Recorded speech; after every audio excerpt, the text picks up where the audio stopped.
Gandang hapon o gabi na pala mga guys. So ayan, nabuta po kami ng gabi.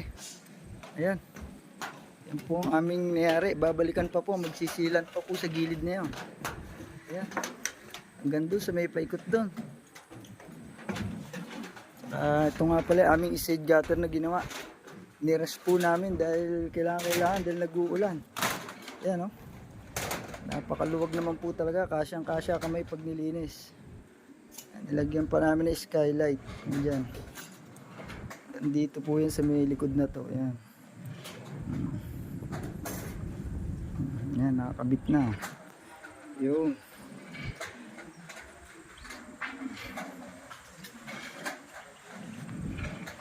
Mulan man safety na.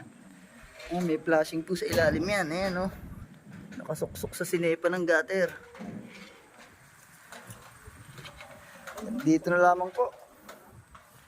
Yun, ginabi na. Ginabi na kami.